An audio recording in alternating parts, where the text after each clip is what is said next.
भक्तों प्रणाम, मित्रों प्रणाम। अभी तक गीता मैंने आपको दूसरे अध्याय का 53वां श्लोक तक सुनाया, 53 श्लोक तक सुनाया। अभी जा रही हूँ 54 श्लोक से शुरू करने। सुनिए भक्तों प्रणाम, मित्रों प्रणाम। जय राधे कृष्ण। हम सब आपकी शरणागत हैं। स्थिति प्रज्ञ क्या भाषा? अर्जुनोवाच। स्थिति प्रज्ञ का भाषा समाधिस्थ केशवा। स्थित धीम किम प्रभास्यते किमासीत ब्रजेत किम। हे अर्जुन केशव। अर्जुन बोले, हे केशव, समाधि में स्थित परमात्मा को प्राप्त हुए स्थिर बुद्धि पुरुष का क्या लक्षण है? और वो स्थिर बुद्धि पुरुष कैसे बोलता है, कैसे बैठता है, कैसे चलता है? भगवान वाच। प्रजहाति यदा कर्मान सर्वान पार्थ मनोगतान आत्मन्येवात्मना तुष्टा स्थिति प्रज्ञस्तदोच्यते। भगवान बोले, हे अर्जुन, जिस काल में वह पुरुष मन में स्थित संपूर्ण कामनाओं को भली भांति त्याग देता है और आत्मा में संतुष्ट रहता है, उस काल में वह स्थिति प्रज्ञ हो जाता है।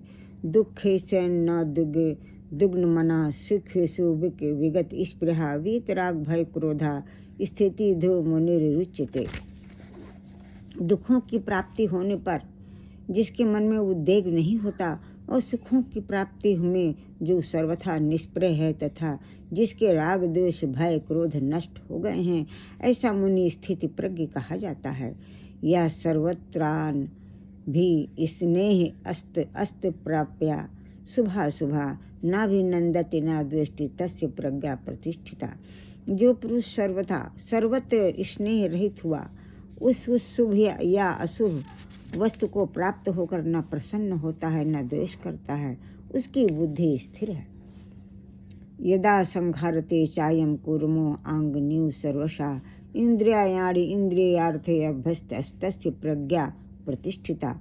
और कछुआ सब ओर से अपने अंगों को जैसे समेट लेता है, वैसे ही जब ये पुरुष इंद्रियों के विषयों से इंद्रियों को सब प्रकार से हटा लेता है, तब उसकी बुद्धि स्थिर हो जाती है, ऐसा समझना चाहिए। विषया विनिर्वन्ते निराहारस्य देहिना रसवर्जम रसो अप्यस्य परम दृष्ट्वा निर्वर्तते। इंद्रियों के द्वारा विषयों को ग्रहण न करने वाले पुरुष के भी केवल विषय तो निवृत्त हो जाते हैं, परंतु उनमें रहने वाली आसक्ति निवृत्त नहीं होती। इस स्थित प्रज्ञ पुरुष को तो आसक्ति भी परमात्मा का साक्षात्कार करके निवृत्त हो जाती है।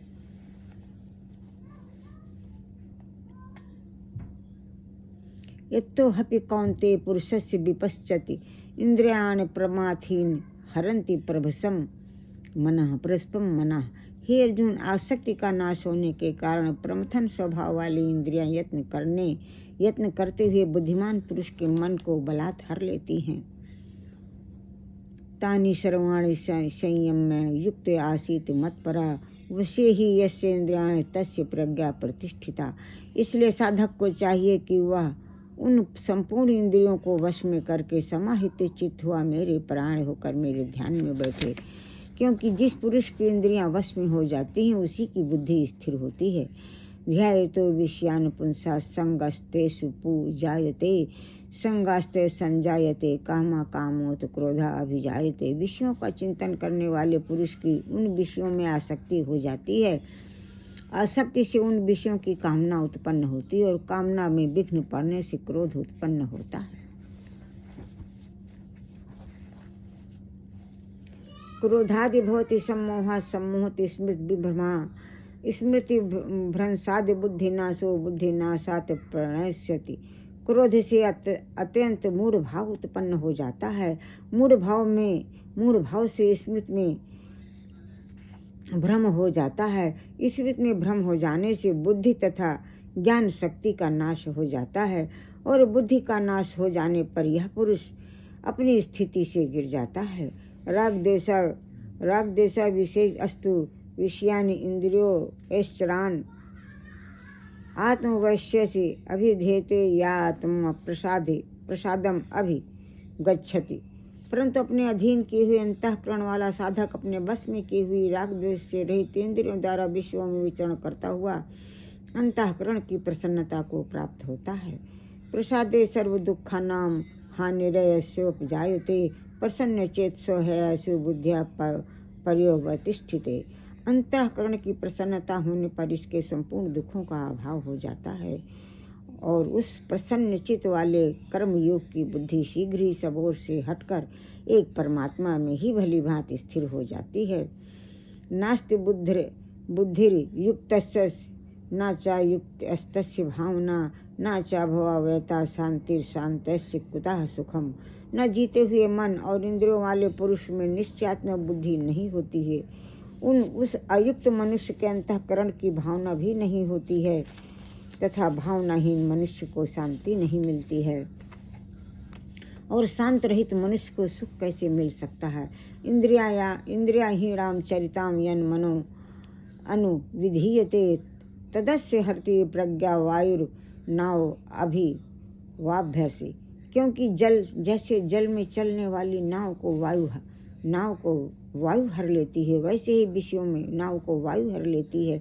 वैसे ही विषयों में विचरते हुए इंद्रियों में से मन जिस इंद्रियों के साथ रहता है वह एक ही इंद्रिय एक पुरुष की बुद्धि को हर लेती है। तस्मात् दस्य महाबाहो गृहीतानि निगृहीतानि सर्वसा इंद्रियाणि इंद्रियार्थे अभ्यस्तस्य प्रज्ञा प्रतिष्ठिता। इसलिए हे महाबाहो, जिस पुरुष की इंद्रियों के विषयों से सब प्रकार से निग्रह हो गई हैं उसी की बुद्धि स्थिर है। या निशा सर्वभूतानां तस्यां जगर्ति संयमी यस्या नाम जागृति भूता निशा निशा पश्यतो मुने। संपूर्ण प्राणियों के लिए जो रात्रि के समान है उस नित्य ज्ञान रूपी परमानंद की प्राप्ति में स्थित प्रज्ञ योगी जागता है। और जिस नाशवान सांसारिक सुख की प्राप्ति में सब प्राणी जागते हैं, परमात्मा के तत्व को जानने वाले मुनि के लिए वह रात्रि के समान है। अपूर्यमाणम अचलम प्रतिष्ठम समुद्रामापि प्रवश्यांति यद्यत् तद कामात् यम प्रवश्यन्ति सर्वे सा शांति मापनोति न काम कामी। जैसे नाना नदियों के जल सब ओर से परिपूर्ण अचल प्रतिष्ठा वाले समुद्र में उसको विचलित न करते हुए उसमें समा जाते हैं, वैसे ही सब भोग जिस स्थित प्रज्ञ पुरुष में किसी प्रकार का विकार उत्पन्न किए बिना ही समा जाते हैं, वही पुरुष परम शांति को प्राप्त होता है, न कि भोगों को चाहने वाला। विहाय कामान्य सर्वान पुष्यांति निष्पृहा निर्ममो निरहंकारा सा शांतिम अधिगच्छति।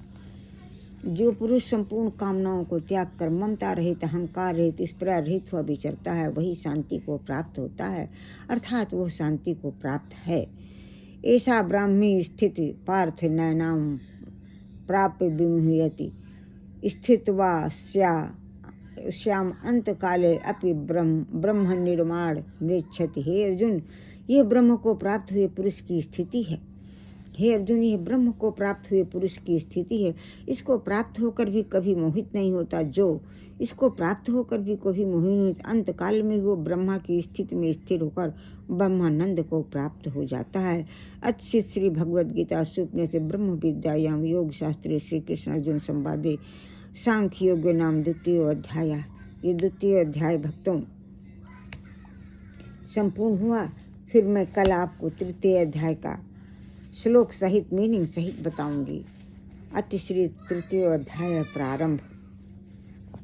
जायसी चेष्टा कर्मो मता बुद्धि जनार्दना तत्किमं कर्माणि घोरे माम नियोजसि केशवा। अर्जुन बोले, हे जनार्दन, यदि आपकी कर्म की अपेक्षा ज्ञान श्रेष्ठ मान्य है तो फिर हे केशव मुझे इस कर्म में क्यों लगाते हैं। व्यमेशु श्रेणुवाक्येन बुद्धि मोहे शिव में तदेकम तम निश्चेते शिरो अहम वापनुयाम। आप मिले हुए से वचनों से मेरी बुद्धि को मानो मोहित कर रहे हैं, इसलिए एक बात को निश्चित करके कहिए जिससे मैं कल्याण को प्राप्त हो जाऊं। भगवान उवाच लोके अस्मिन् दिव्य निष्ठा पुरा प्रोक्ता मया न ज्ञान योग्यन सांख्यानाम काम कर्म योग्यन योगी नाम। भगवान बोले, हे निष्पाप, इस लोक में दो प्रकार की निष्ठा है मेरे द्वारा पहले कही गई। उनमें सांख्य योग की निष्ठा तो ज्ञान योग से है और ज्ञान योगियों की निष्ठा कर्म योग से होती है। श्री गीता अध्याय 4 श्लोक 3 श्लोक शुरू किया। अब मैं कल इसको फिर 10 श्लोक तक आपको बताऊंगी। जय सीताराम, जय राधे कृष्ण, जय गणेश भगवान, जय राधे कृष्ण। हम सब आपकी शरणागत मित्रों परिवार और भक्तों सहित आपकी शरणागत है। हमारे अपराधों को क्षमा कीजिए, ज्ञान और भक्ति प्रदान कीजिए, जिससे आपके दरस परस मिलन का आनंद उठा सके, संसार से मुक्त हो सके, जन्म लेना सफल हो। जय जय सीताराम, जय राधे कृष्ण, जय गणेश भगवान।